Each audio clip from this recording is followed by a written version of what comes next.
Good morning, one and all. I'm going to say very quick good morning to the man, the myth, the legend, the Artful Badger is in the house over on Instagram. Also going to say good morning to, and man alive, there were some early starters this morning. Dan Cullen was here at 5:42 a.m. You're a lunatic, Dan. Our friend Wolfwelder, Garrett, was here at 9:36, 4:36 where he is, so he was relatively evenly earlier than Dan, although I can't figure that out in my head. There we are. There's Dan Cullen saying good morning. He waited a full 4.5 hours to say that. Peter McKenna is in the house as well. Mark Whiting is here. Gary Muirhead is here. Ken Hatcher, he of the pizzas and the Royal Mint and the eternally cold. Good morning, Ken. How good of you to join us. Jim Turner is here as well. Who else have we got here? Who else have we got here?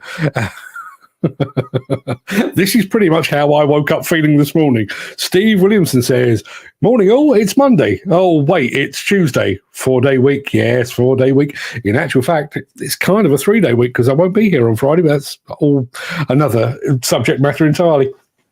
Nigel Williams,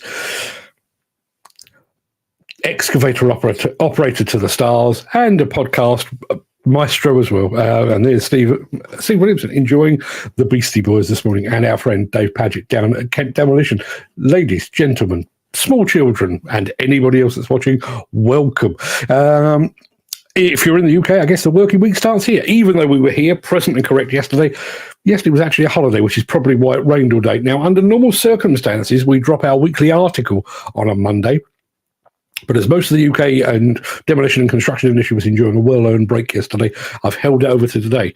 You can read the article using the link that I'm about to post in the chat. That's the wrong button. That's the one I want right there.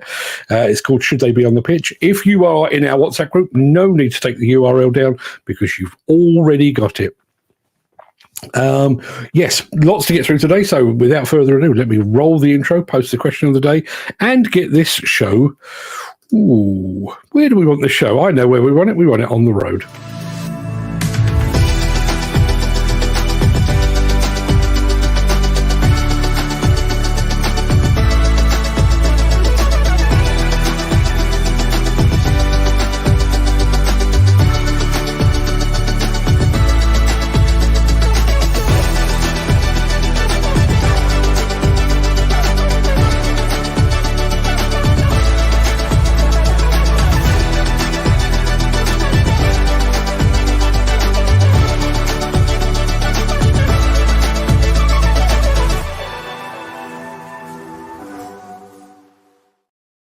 Urgent weather update from our friend Badger Welding 67, Simon Skelton. It's bright and sunny in Tunbridge Wells. Oh, by the way, Mark, don't forget the tits.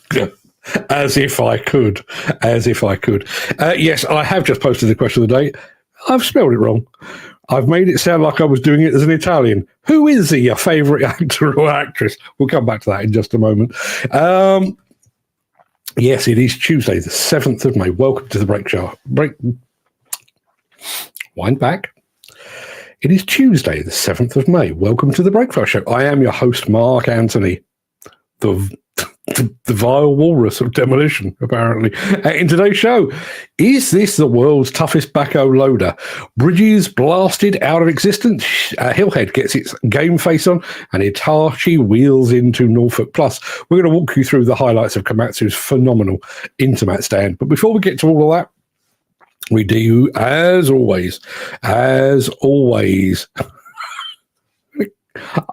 got a mystery machine to solve. I'll play the animation in a moment.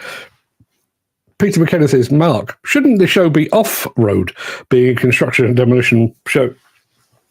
It probably should. And get this show off the road? Possibly. Yeah, maybe we'll start doing that. If I remember, we shall see. Yes, I promised you an animation, and an animation you shall jolly well have. Here we go.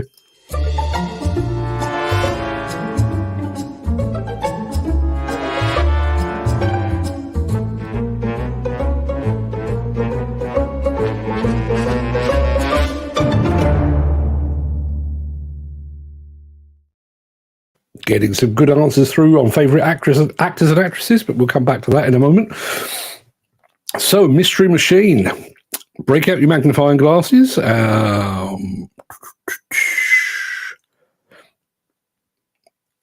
Yep, just seeing a few more answers coming in, and some good ones as well.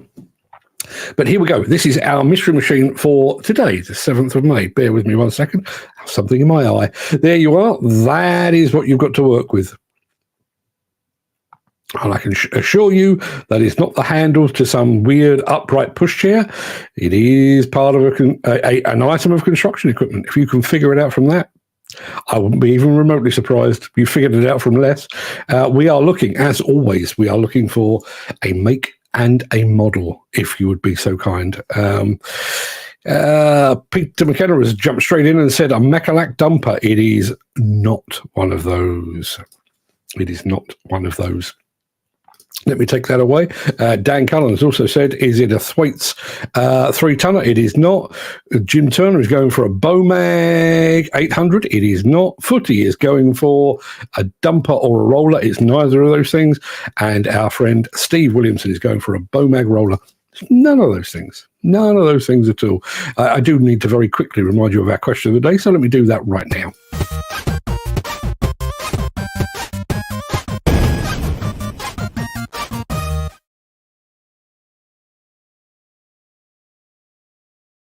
Yeah, I'm fairly sure we've done this one before, actually, but I thought it was time to revisit it. And our question of today is this.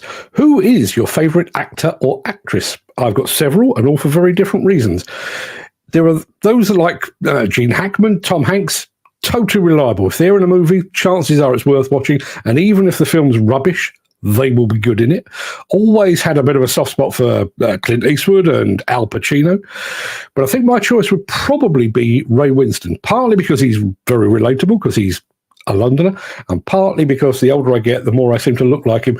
Actresses, current actresses, I would have to say Emily Blunt. I think she's a very good actress, but just as importantly, she made Mary Poppins rather too sexy, if in my humble opinion. But what about you? Let us know in the chat. Who is your favourite actor or actress? You can take a stab at both. We've had more guesses on our mystery machine, which looks like that. One of which I particularly like. A mini digger. Or could be. A 1-ton Nusan. No, it is not. Mark's fishing trolley, which is the one I really liked. It does look a lot like that, I have to say. And by the way, we've had a couple of votes this morning for question of the day, favourite actor, couple for Robin Williams. Interesting. Gary Muirhead is going for a 1-ton or a 1T-2 from JCB. It is not. Closest yet. We need make and model. We've got to make 1-ton mini, says Jim Turner, and an MF 35X tractor, says Dan Cullen. It is not that at all. So keep the guesses coming in. I tell you what, let me show you just a smidgen more. I'll show you a smidgen more than that. There you are. That's what you're working with. If you've got any thoughts on that, please let us know. Now, let me take that away. Let me take that away, because it is time to do this.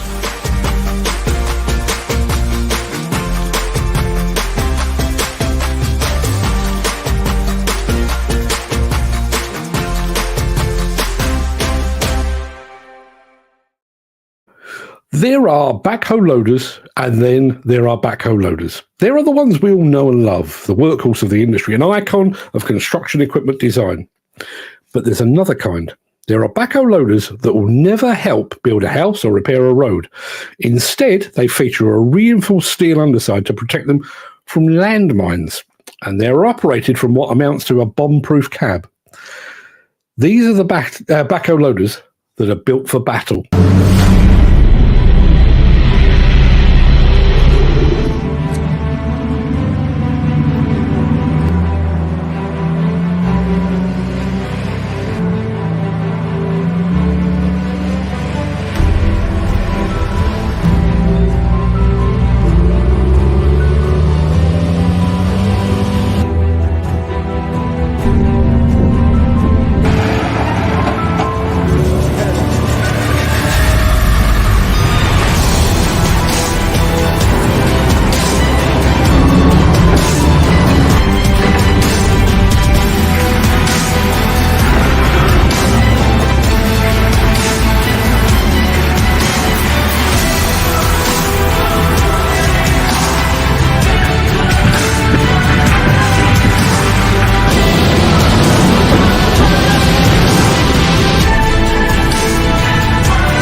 sometimes you just play a video and you think, yeah, everyone's going to love that. There you are, Steve Williamson saying that video just hit a new level. It certainly did. That be needed in some jobs in the UK. I tell you what, let me go back to the start of the comments on that very thing. Now, by the way, we do have a winner on our mystery machine for today. But Nigel Williams says, oh, yes, that's my kind of backhoe loader. Steve says, give me that thing any day. Demolition rigs, look out, coming through. I think JCB still makes them for the US Army. They certainly did up until fairly recently. I'm not entirely sure about now. What a beast. Bye-bye for CX. Indeed. Killdozer too. Now this is porn. Jim Turner says needed that on some council refurb jobs I've worked on. One place was so bad we had to take all the machines a mile down the road every night to stop them getting vandalised or pinched. Yes, I've encountered a few sites like that. And yes, can you imagine? First day of a new job, there's a bunch of guys stood around all holding the keys to their machine, and you roll in with that. Yeah, step aside, fellas. The real deal has arrived. Puts the Killdozer to shame, says Nigel Williams. That's an impressive bit of kit, says Dan Cullen. Totally agree. He's a bit savage with the controls, isn't he? You can be as savage as you like with a machine like that. As I say, the undercarriage or the underside is actually landmine proof. There is special protection under the seat so that when it's not being operated in by remote control, the operator in there is a special type of vibration is the wrong word, but basically blast resistance. So even if that machine drives over a landmine, the machine itself will take the shock, and the suspension in the seat will take the shock as well. I'm sure you'd feel it. But yeah, there you are. Self-leveling. What? Yeah, self-leveling backhoe loaders, and it jumps. That's not new. I saw you doing that in Paris the other day. But yeah, that video hits a new level. Totally right. Steve is saying, wow. Wow, the speed and the self-leveling as well. Rolling onto site with AC/DC banging. You'd have to, wouldn't you? Or Ride of the Valkyries. If anybody's seen Apocalypse Now, I love the smell of napalm in the morning with the helicopters. Yeah, that would be awesome. With stop operators getting stabbed in the back, that thing, I think you're probably right. Protects everyone else from explosive farts too. I can't recommend for that.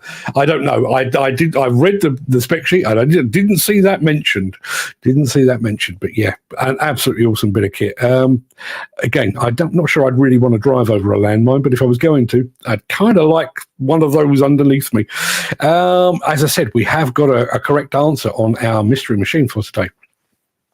I need to go back a little bit. Let me show you what you were working with. I think this is where we picked it up. Jim Turner said, is it a Hitachi 1-ton Mini? Close. Jim Turner also says, Sunward. No. Steve Williamson has gone for the Hitachi ZX10. Kind of.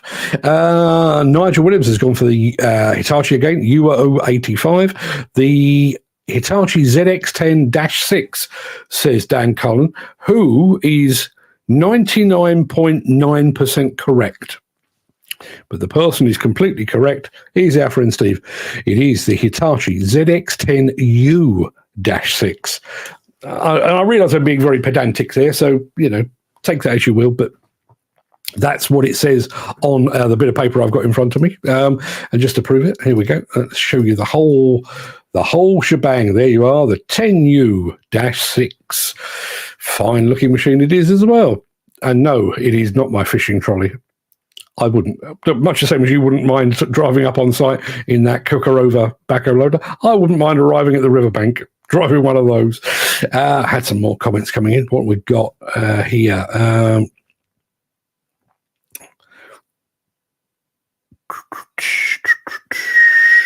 Steve says you should send us all that video and we all choose what song to go with it, then send them back to you to show the best song. Just an idea. Hey, listen, if I'll drop it in the WhatsApp group. If you want to go away and edit it with your own music, you can feel free to do so. When I served in Northern Ireland for riot situations, there wasn't much to compete with our armoured Alice Chalmers TL649, known affectionately as Scooby-Doo. Arse munching times in Belfast and Londonderry. Yeah, I can imagine. Friend of mine, a guy called John Logan, I went to school with. wasn't the sharpest tool in the box, I have to say. So when he left school, there was basically not many options, and he decided he joined the army, and he ended up, for reasons I've never fully understood, he ended up in a regiment full of Geordies, because when he came back about 2 years later, he actually had a bit of a Geordie twang to it, despite the fact that he was from Surrey, southeast London. But that's an aside. He was on patrol in the Falls Road at one point, and one of his mates shouted, "Look out!" And he took a step to the side, and a fridge landed on the floor where he had just been stooking. Stooking? The hell word is that? Where he'd just been stood, where he'd just been standing. Stooking. Listen, I make up words as I go along. Yes, somebody threw a fridge at him. Have you ever had that? In the wilds of Glasgow, anybody ever had that? Peter McKenna says, I think the Airwolf theme would make a good soundtrack for that backhoe loader. I'm inclined to agree. I haven't heard that Airwolf theme in quite some time. May go and look that out. Now, yes, we need to move on, and I think we need to move on with something that I don't think you've seen before. It's this.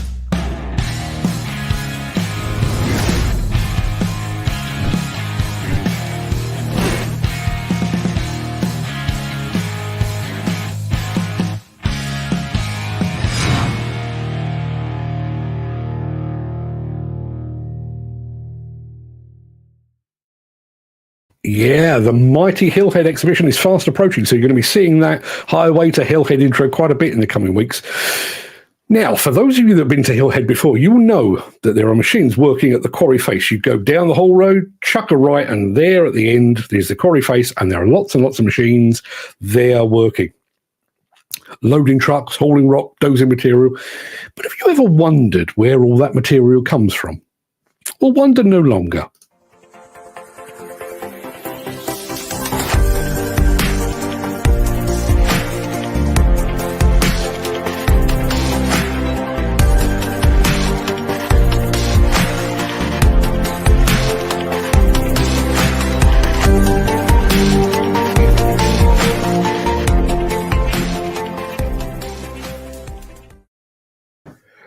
Steve Williamson has just asked, Hillhead is in the week, isn't it? It is. I'm just going to make sure I've got my fact. Oh, go away. We don't need that nonsense on my screen. Get rid of that. Yes, the dates are the 25th to the 27th of June. That's when it is. So it's a Tuesday, Wednesday, Thursday, as it always is. So if you can get some time off, Steve, do so. We'd love to see you down there. Chris Ford is in the house. He's arrived a little bit late, but not a problem at all. Always good to see you here, Chris. And there is Steve asking that very question. Chris Ford saying the A515. Was it? Was it? It may well have been. I didn't put that video together. I have the ticket to prove I drive it. You're probably not alone in that. Mick Norton says, I remember working with my armour. Alice Chalmers outside the notorious Unity Flats in Northern Ireland when disgruntled residents threw a Ford car engine down at us from the upper floor. That takes some really serious commitment, doesn't it?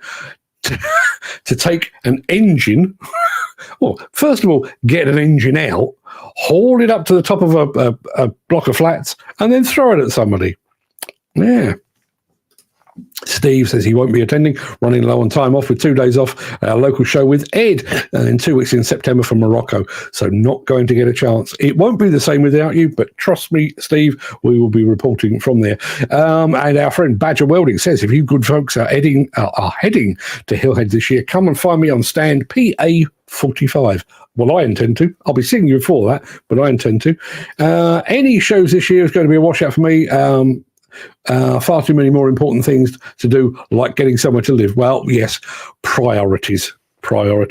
Wow, an engine, particular Ford one. Yeah, as I say, you know, you're anti-British, and they're committed, if nothing else.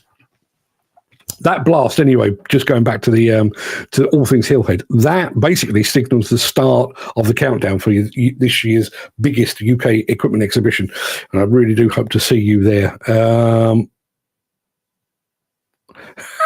Chris Ford, better than a rock star. They only throw tellies. I wonder how that started. At what point are you so bored in a hotel that you think, I'm just going to rip the TV off the wall and throw it out the window? Never been tempted, because once it has gone out the window, what are you going to do? You've got nothing to watch. I've never seen the point of that one. Yeah, should we crack on? I think we probably should. Let's have a smidgen of this.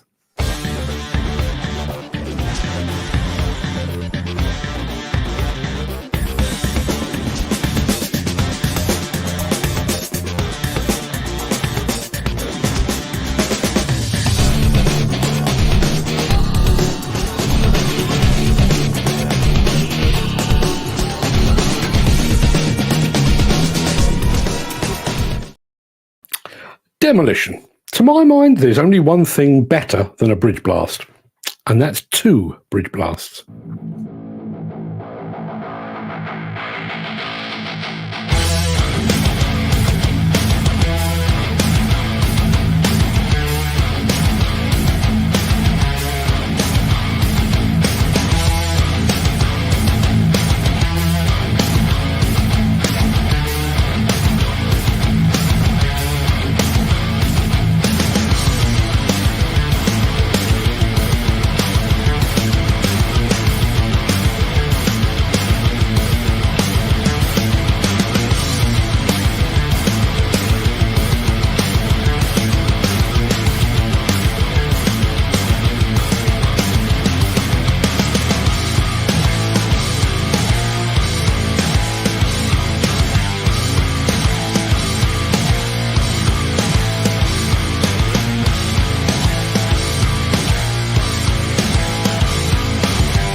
I would imagine that sales of fish paracetamol went through the roof there.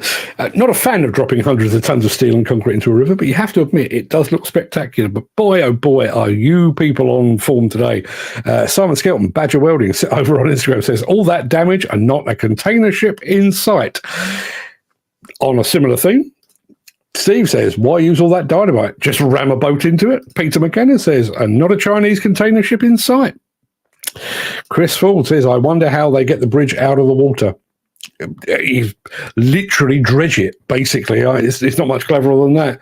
And in some instances, just literally, I mean, where you've got steel and you can hook something onto it, just literally tow it out of the river. Not the best way, I would have thought, but that's the Americans for you. And Dan says, well, they could have used something better than blast into the water. Yeah, I mean, basically, here in the UK, and I know this is going back to the conversation that we had yesterday. We are a nation of rule makers and rule followers. That's the way we roll.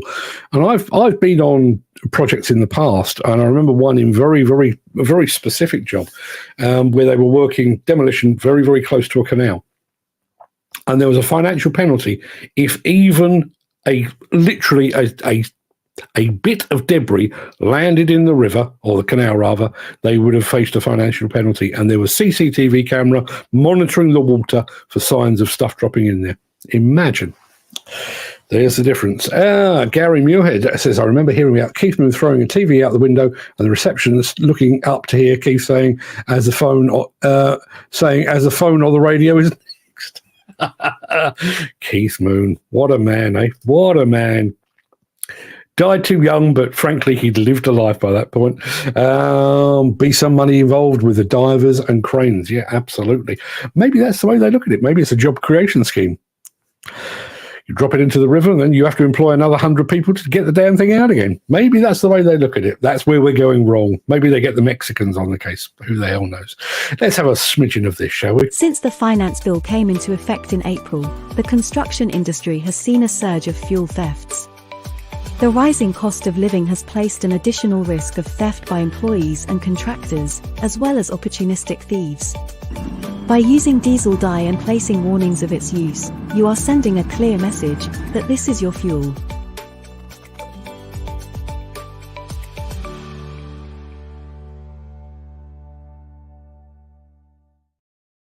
Yeah, we've already featured Hitachi once, but we're going to feature them again. Obviously, Hitachi was our mystery machine today. We're going a bit bigger in their range, and we're bound for Norfolk. Take a look, because I think you'll enjoy this. Came to Longwater 15 years ago. I've driven the wheel loading shovels, ZW-5 220s up to the 310-7. I use the machine mainly for feeding the wash plant. I do the material handling, moving stock, and I occasionally help load the lorries. The ZW310 is my favourite, mainly because they've worked on the seating and the comfort of the machine, and I just love driving them. In particular, the main thing for me is when I'm travelling around a site, the armrest and the joysticks and that is all with the seat, and it's comfy on your body, it's comfy on your shoulders. Your shoulders are not doing the jolting, it moves with it. One other small detail is that when you check the engine oil and the hydraulic oil, you only have to open one door, and they've made them smaller, so they're a lot easier to open and shut.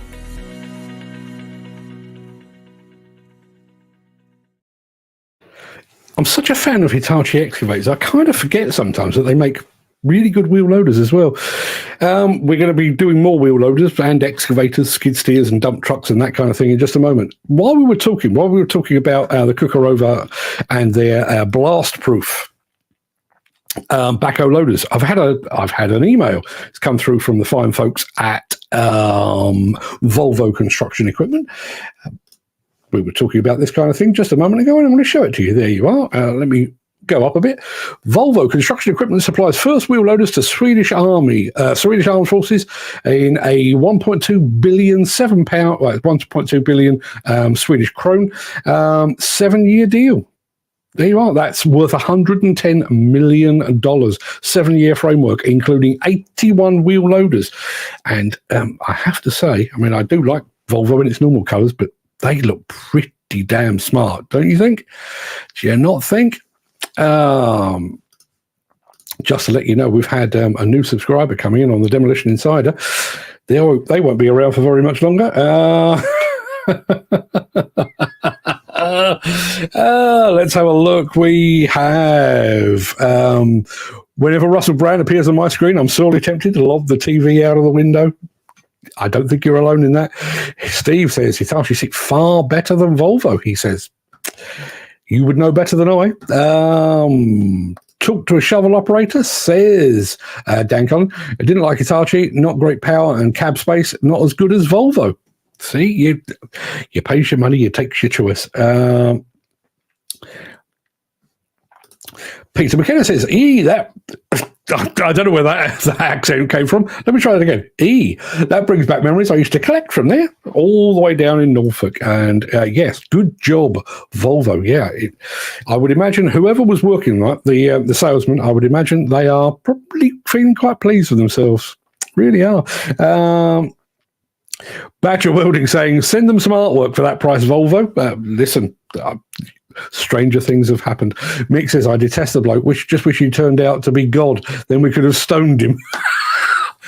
Not many Russell Brand fans. I have to tread very carefully because, as you know, I realise that he has gone very ultra-religious, but previously, myself and Russell Brand shared a faith, both West Ham fans. He does it in a slightly different way to me. And we've lost our manager, or we're about to lose our manager. Can't say I should be losing too much sleep about that because back end of this year has been bloody terrible. Mick Norton says, when the Volvo 4400 was purchased by the Ron engineers and the PPT presentation showed it as Ovlov. See, you don't get things like this anymore. I went to the launch of a rough terrain forklift in Germany once, and they had a sign up by the machine in German at the top, English at the bottom, and according to the sign, it had not crab but crap steering. It may well have done. Who the hell knows? And does anybody remember? I can't punch cards. So before you lot had your bloody iPhones and, you young whippersnappers, to program a computer, one of the ways that you did it was with punch cards. So you had a little machine that you type in there what you wanted to say, and you'd feed the punch card into a computer, and the computer could read where the holes in the cards were. I did computer studies when I was at school, and myself and my partner, not literally, but my work partner, we were basically devising an accounting system for a supermarket, and we chose as our subject Safeway. Only because both of us were utterly incompetent, our entire project referred to Safeway as Safwa. Yes, ending in an H. Steve Williamson says, forgot to say, I was talking to Steel Wrist at Intermat, and my wedding picture has reached as far as Japan, then to the other side of America. Couldn't believe it. It is the strangest thing. It is the strangest thing. So we've got an absolute belter of a film in a minute. I do want to share this. Steve, that is fantastic. And I mean, I saw it in Germany, so I knew it was doing the rounds. I didn't realise it had gone that far, but that is absolutely top notch. You're famous around you're already famous around the world. You're used to this kind of thing. I've mentioned the fact that I touched down in Japan and somebody said, oh, you're that bloke off Instagram. Never mind all of that. What? The one that did it for me, I was asked back in the day to write an article. In Hong Kong, they were basically running out of real estate, running out of space to build houses and what have you. So they devised what they referred to at the time as floating islands. They were basically, imagine a huge container ship, but they were big enough to hold houses and flats and apartment blocks and things. So I spent a couple of months researching this all at a distance. They wouldn't pay for me to go over there, but researched it at a distance, blah, blah, blah. And I'd done a bit of outreach. If anybody knows anything more about these floating islands, I'd love to hear from you.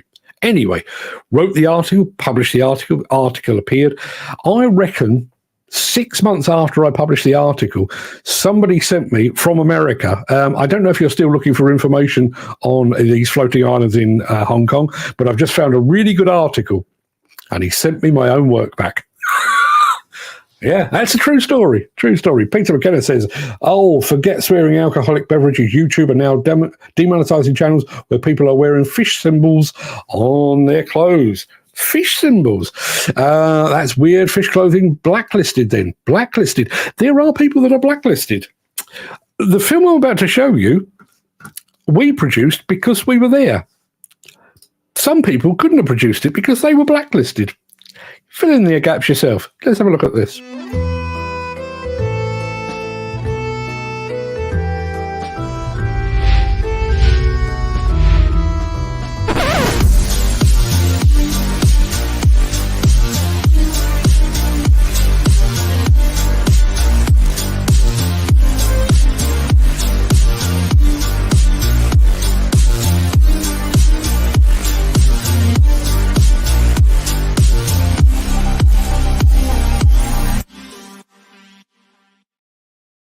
And so we come to our final film of the day. The film in question features the astonishing Komatsu display at Intermat 2024. Now, it is a big file, so bear with me just for a second while I find it. Come on, be where you're supposed to be. It is... I found it. Okay, I'm not going to introduce it. I'll let this guy tell you exactly what it is that you're looking at. I'll come along.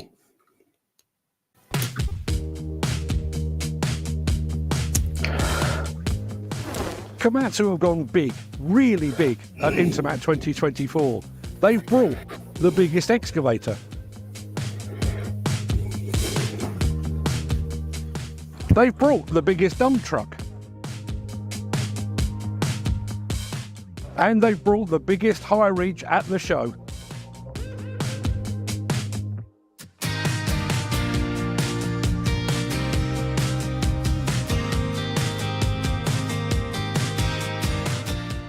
But this is just a fraction of what Komatsu's got on display. Let's take a look inside.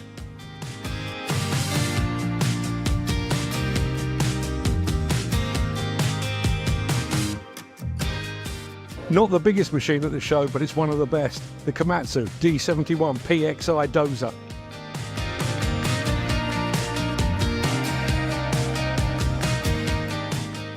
This machine features intelligent machine control, which probably means I'm the dumbest thing in here. But if you think this is high performance, take a look at that. As part of its sponsorship of the Williams team racing car, they've got the car here. To be honest, I wouldn't want to spend any time in that, but I'd like to spend some time in that. This is the brand new cab, designed, engineered and built in the northeast of England by Komatsu UK. And it's already fitted on this hybrid excavator. Komatsu have also gone big on wheel loaders. Behind me is the WA475. Not big enough for you? Then take a look at that. And that is the WA500. And just to prove that good things come in little packages, the WA70M and the PC18MR and the SK820 skid steer loader. And here's something you definitely couldn't do with a diesel machine. Komatsu have got a dedicated all-electric indoor demonstration area. And as you can hear, you can't hear.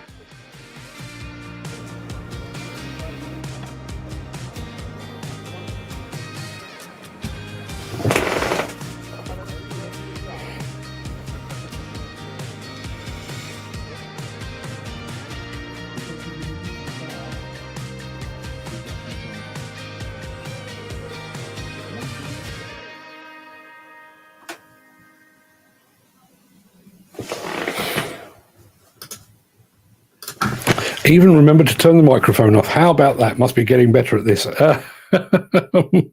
Let's have a look. Who is this mature hunk, says Steve Williamson.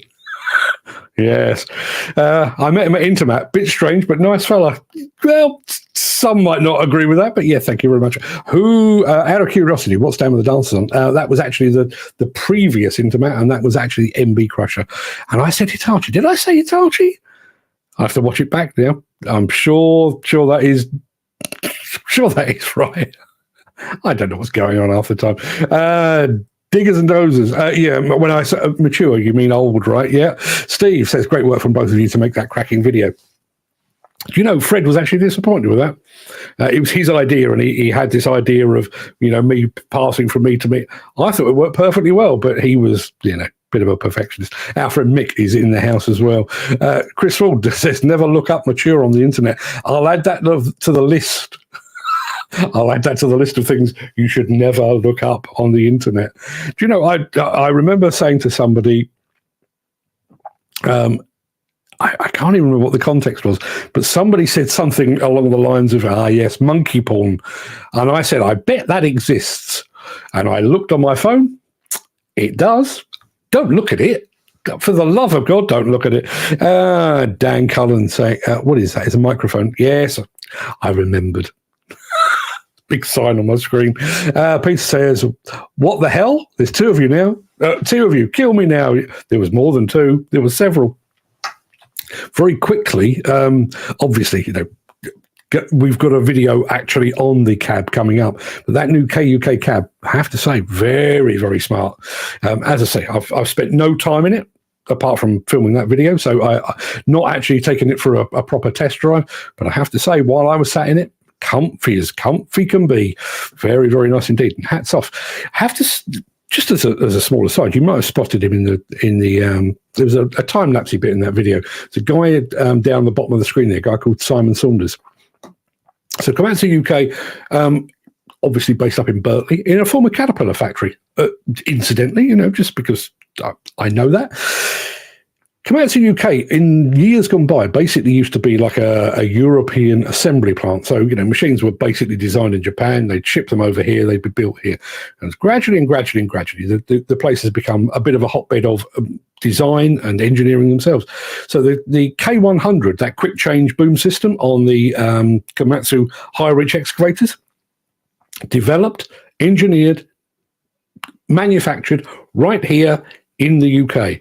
The new cab for, you saw it on a hybrid machine, but also on the other KUK assembled excavators, designed, engineered, and built in the UK. Hats off. KUK doing some fantastic work. Really impressed. That pretty much wraps up the main part of this morning's show. Oh, excuse me, that tea's gone down the wrong hole. Blimey. I'm going to roll the outro in just a second before leaping gazelle-like over into the chat to see what you're all saying today. If you can't stick around for that, then please stay safe. Look after yourself. Stay safe. Look after yourself, your family, friends, your colleagues, and I hope to see you again very soon. But if you do have the time and the inclination, I'll be back with the Craic immediately after this final word from our key show sponsor, the people that put the dancing girls into Intermat.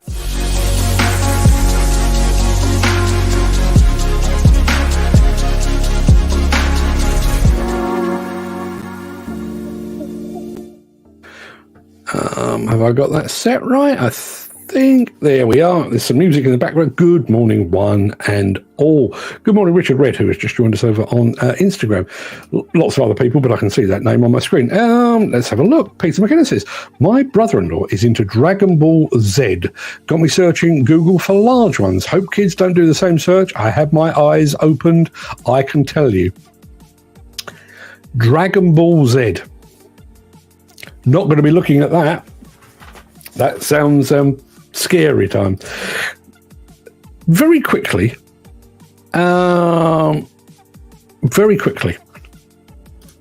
If I've told you this story before, then please do stop me. Years ago, and I'm going back, best part, I would guess, of 30 years. I was working with Caterpillar at the time, actually. And I was required to be in Holland, in Amsterdam, to be perfectly honest. So checked into the hotel. Before I went, the guys, my bunch of lads down the pub were, oh, you're off to the red light district. Make sure you pick up some porn movies. This is obviously pre-internet porn, it's pre-streaming and all of that kind of stuff. So yes, we can do that. We can do that. Now, this is what led me into having a 4-year porn career, but that's a whole other story. But the bit that I remember most vividly about this was last afternoon, walked into the red light district and I thought, well, I'll pick up a few films. Went into a shop and they literally had video cassettes, VHS video cassettes from floor to ceiling, literally floor to ceiling. So as you walked through the door, there were porn films featuring a man and a woman. You walked a little bit further, there was videos featuring 2 women. Walk a little bit further and there's women with multiple men. And it got more and more extreme. Now, bearing in mind, by the time I got to the women with the multiple men, I was probably 6 feet into the shop. But the shop basically went in and then did a right-hand turn. I got to, 12, 15 feet, maybe a couple of yards into the shop, at which point I was looking at dwarf porn. And there was a whole right turn coming up. Never went down there. I thought dwarf porn was pretty much all I could take, so that's where I stopped. Mick says, pulled a place down by Chertsey years ago. It was an old workshop full of cat stuff. Couldn't find one tooth to fit our buckets. There were about 700 of them left behind, plus other stuff. There was a gasket sets from the 50s. All of it got binned. Oh, perish the thought. I had not parts, but I worked with a guy. He was my former editor when I was at Plant Manager's Journal, and then he left and I joined him. Jim, I'll come back to you. So yeah, I joined him and we worked together for a number of years, and we ended up with an office down in Tenterden in Kent. Cut a long story short, the guy took his own life, so I was given the job of emptying the office, and we had things like models, Caterpillar operator handbooks and stuff, which, they weren't mine. They didn't belong to me. They belonged to him. So, I boxed them all up and gave them to his family. And as far as I know, they all went into a skip. Yeah. Jim Turner says, was the dwarf porn on the bottom shelf? Yes. And the actors in the films struggled to put food on the table. Peter McKenna says, I can't believe you've never watched Animal Farm, Mark. Who says I haven't? friend of mine, a friend of a friend, should I say, actually had that on an old 8mm film, if anyone remembers those. And I think there are various versions of that film out. But there is one where a guy has decided, I'm bored this afternoon. I shall stand on this box and attempt to have sex with a cow. Cow, unimpressed, walks away, man falls off of box. One of the funniest things I have ever seen in my life. Now, let's go back to 5:24 a.m. because Dan Cullen said it's top of the morning. What an absolute lunatic. There's our friend Wolfie. I don't know if he stuck around, but good morning to you, my friend. Thank you very much indeed for being here. One of our loyal American viewers. Let's have a look. Morning all, says Peter McKenna. Mark Whiting, always an absolute pleasure. And here is a man that has come to my rescue. You may remember, not so long ago, a few months back, I used to refer to Gary Muirhead. I've referred to him as many things, but one of the things I've always referred to him as is our resident quizmaster. Well, around about Christmas time, because I had a bit of time on my hands, I actually sat down and I wrote loads and loads and loads of questions of the day. I don't know, 60, 70 questions of the day, I guess. And I put them on my phone and I've been ticking them off. Then I hit a problem. I stopped ticking them off. So I went into the list a couple of days ago and thought, I've used up quite a few of these because they were sat in the back of my head. Ticked them off, ticked them off, ticked them off. I've basically run out. But Gary Muirhead, who has a sixth sense of these things, sent me some questions of the day last night.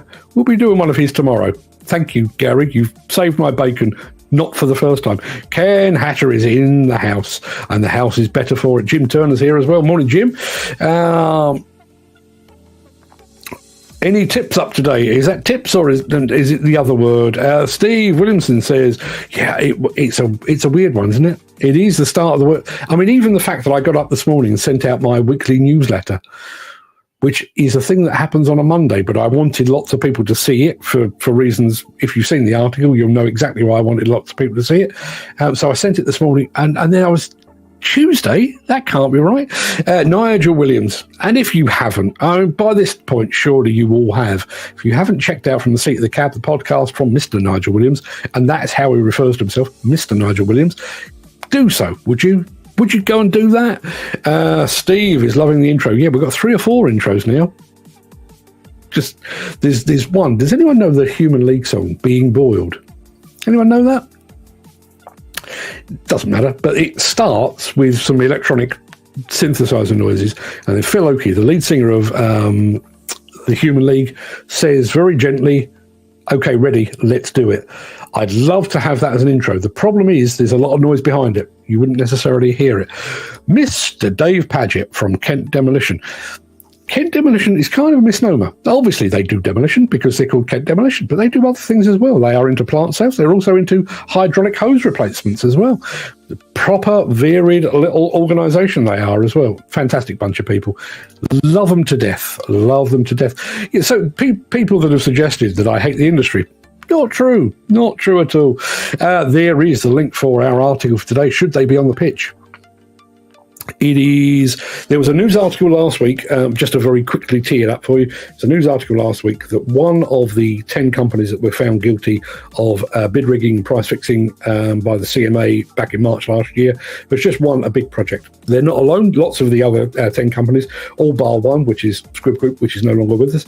But the other 9 have all gone on to bigger and better things. They've all won lots and lots of projects and so on down the line. And they're perfectly entitled to do so. They've paid their fines, mostly. And, you know, that's the way that the commercial world works. But if you actually ask all of these major organizations, you know, the tier 1 contractors, clients, developers, all these people, they all have very strict policies on corruption and collusion and what have you. You're expected to fill out a form that says you've never participated in such heinous acts. And yet, lo and behold, there's 9 companies winning lots and lots of very high-profile work with some very high-profile companies. And I've likened it to football. If you're into football, it is a frustrating game, but the most frustrating one of all is where somebody commits a foul, should have been sent off, and isn't, and then scores the winning goal against your team. Oh, man alive, that stings.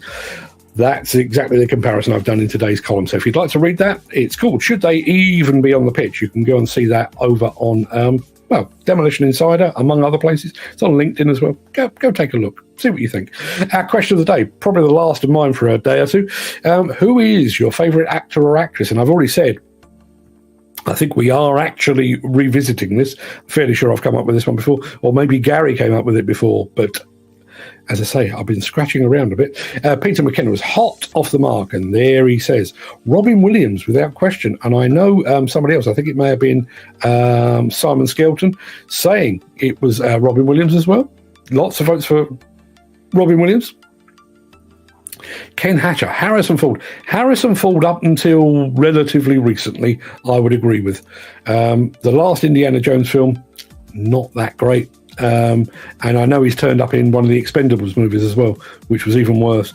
But yeah, back in the day, totally agree with that. Nigel Williams says, Clint Eastwood, 100% my all-time favourite actor. Dirty Harry, Make My Day Punk. Does anyone remember? Does anyone? I used to be, can I still do it? I know what you're thinking. Have I fired 5 shots or 6? Well, in all this excitement, I'm not entirely sure myself. But given that this is a Magnum 44, the most powerful handgun in the world, and could take your head clean off, you've got to ask yourself a question. Do I feel lucky? Well, do ya, punk? Probably not word perfect, but Jim Turner and lots of people guessing on our mystery machine. I particularly like that one, Mark's fishing trolley. I'd like a fishing trolley as glamorous as that, but we did ultimately get a winner on that, which I can't actually see at the moment. There you are. It is Steve Williamson with the answer. Question today. Gary Muirhead has gone with John Wayne. John Wayne. I'm not the biggest Western fan, despite my love of all things Clint Eastwood. Love things like the good, the bad, and the ugly, but the old school Westerns. And I realise John Wayne did more than Westerns, but never really got the whole John Wayne thing. I always thought John Wayne basically turned up and played John Wayne. And I realise I said that I like Ray Winston, and I realise that Ray Winston basically plays Ray Winston pretty much at every movie he's ever made, but maybe I just prefer Ray Winston. Badger Welding, Robin Williams, because there are a number of blokes that will bend over backwards for their kids during a messy separation, like the film Mrs. Doubtfire. Yes, Mrs. Doubtfire. It's funny, actually, isn't it? When you think about sort of Dead Poets Society and, what was it? Was it Awakenings that he did with Robert De Niro, where he was a doctor? He did some very, very serious films, and then Mrs. Doubtfire. And do you remember, there's a bit in it where he throws, I can't remember what it is, it's an orange or an apple or something like that. He throws it at the back of Pierce Brosnan's head and says, "Oh no, it was a drive-by fruiting." A drive-by fruiting. Not enough of that about. Lots of people loving the Cucaroba military backhoe loader, which led us to talk about the fact that the mighty Volvo have just secured how much was it? I've got it here somewhere. Yeah, $110 million contract to supply the Swedish Defence Administration with 81 wheel loaders. What a fantastic deal that is. As I say, whoever was responsible for putting that deal together, I would imagine they are cock-a-hoop. Can you still be cock-a-hoop, or of the woke brigade banned cock-a-hoopness? John Wayne was brilliant in the film Hellfighters, yeah, putting out the oil fires. Didn't he do that on a cat dozer?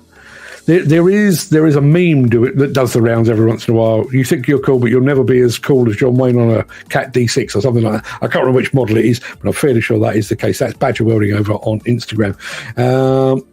I think JCB still makes them for the US Army. I think they do. Last I heard, they certainly did. Don't make a big song and dance about it, obviously, because it's a military thing. But yeah. Big Dave 6907 just joined us over on Instagram. Jim Turner says, needed out on some council refurb jobs I've worked on. One place was so bad we had to take all the machines a mile down the road every night to stop them getting vandalised or pinched, or even both.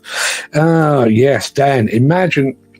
I bought my wife years ago. Bought my wife an Isuzu Trooper, big off-road four-wheeler thing. The way that she, I mean, bear in mind my wife is 4'11". The way that she was treated this head just below the steering wheel, but this massive car. Everybody gave way to that. You imagine pulling onto site in that Cooker-over military backhoe loader. I think you'd have right of way pretty much everywhere.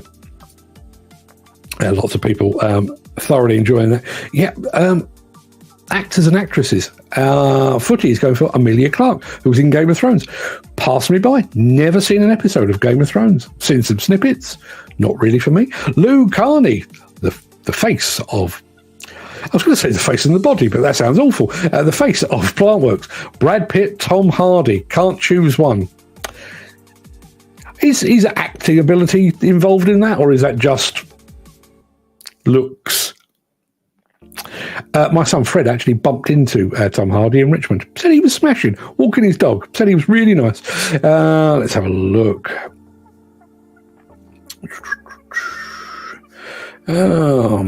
Just trying to see all the bits and pieces. There's Chris Ford.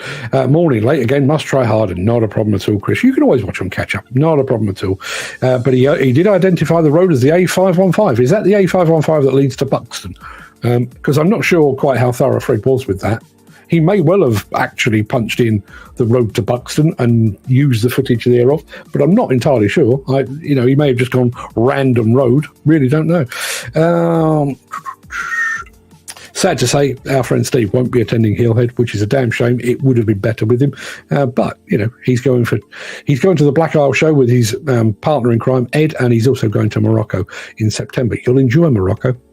You wouldn't. Well, I say that if you like that kind of food. I had a lovely time when I went to Morocco. And so here's a thing: tree goats. Yes, you heard me correctly. Tree goats. Goats that climb trees. So, in Morocco, we went to a couple of places. I know one of the places we went to was Casablanca. I can't remember where the other bit was. But, yes. So, we were driving. I say we had a lunatic driver who was, both sides of the road at once and all that kind of thing. And he said, up ahead, you will see the tree goats. And we looked at each other like, did he just say tree goats? Sure enough, we pulled up to a tree and the goats climbed the trees to eat whatever fruit was on it. It looked a bit like an olive tree. Don't hold me to it. But when I say goats in trees, I know you're thinking like one or two. I reckon there was more than 40 in this single tree, all up the branches, and they literally walk to the end of the branches, eat whatever fruit is there, and then leap 10, 15 feet down to the ground, and then climb back up and go for another branch. Tree goats, it's a real thing. Steve, when you're in Morocco, take your good lady wife to see the tree-dwelling goats. It's a photograph I wish I'd taken. Let's have a look. Who else do we have here? Badger Waring. Tom Hardy was good in The Gentleman. Was Tom Hardy in The Gentleman?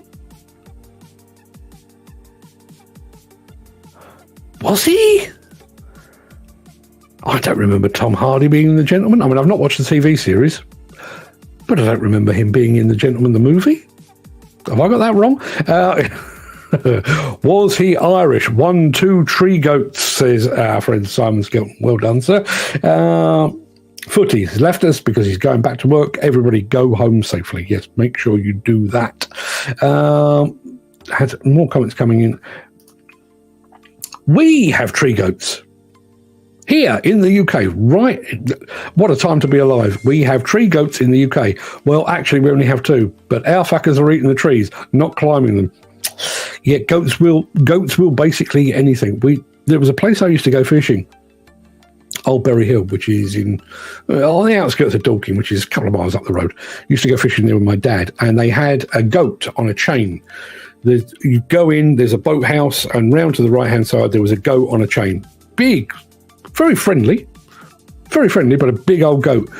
Loaves of bread, leftover sandwiches, and this thing would just go through them like some sort of mulcher. Luke Carney says, no, that was Charlie Hunnam. I agree. It wasn't Tom Hardy in The Gentleman. Did wonder. Question of the day. Jim Turner is going very old school. John Wayne, Clint Eastwood. Anthony Hopkins. Jimmy Stewart James Cagney. Love me a bit of Jimmy Stewart. One of my favourite movies is It's a Wonderful Life. But Ronnie Barker, he's thrown Ronnie Barker into there. And I wonder how many people are aware of just how good he really was. Bearing in mind, I think latterly people knew him for the two Ronnies where he was obviously, a bit older and everything else. But Ronnie Barker in Porridge, superb acting. Totally agree with that one. Dan Cullen going for Chris Christopherson, Willie Nelson, John Wayne, and Pierce Brosnan. Yeah, Pierce Brosnan.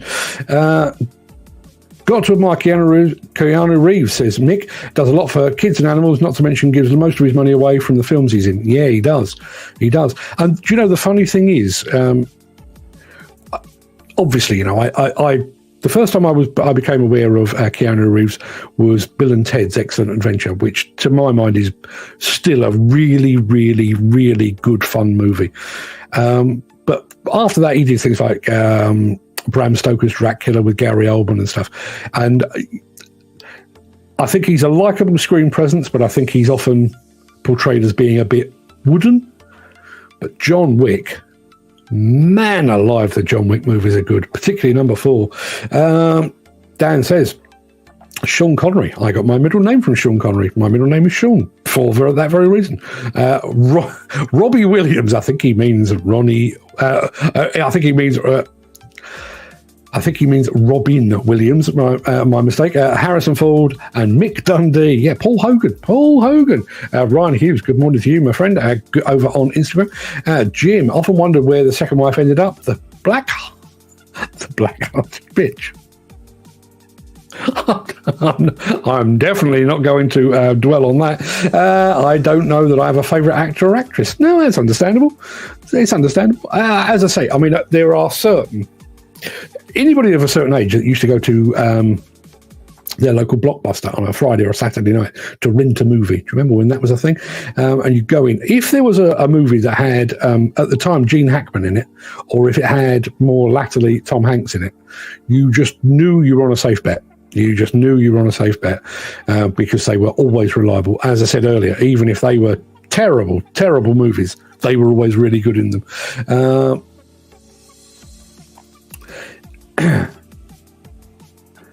A fell isn't going to impress a cow. I've had my whole arm. I'm thinking that's a fella isn't going to impress a cow. I've had my whole arm in the back of cows, and they barely notice. Yeah.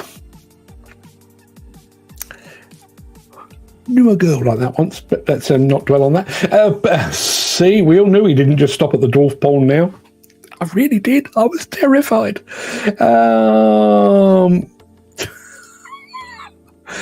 You're kind of focusing on the wrong thing. What sort of box? It was basically a wooden box. It was a bit like an upturned fruit box kind of deal. Because you're focusing on the wrong thing, you just reminded me of a thing. There's a very, very good bit of YouTube. So they got together a bunch of comedians. And I'm trying to remember who. Ricky Gervais was one of them. Jerry Seinfeld was another. I think Chris Rock was there, and there was 2 or 3 others. And they were talking about things that they had seen that they found funny.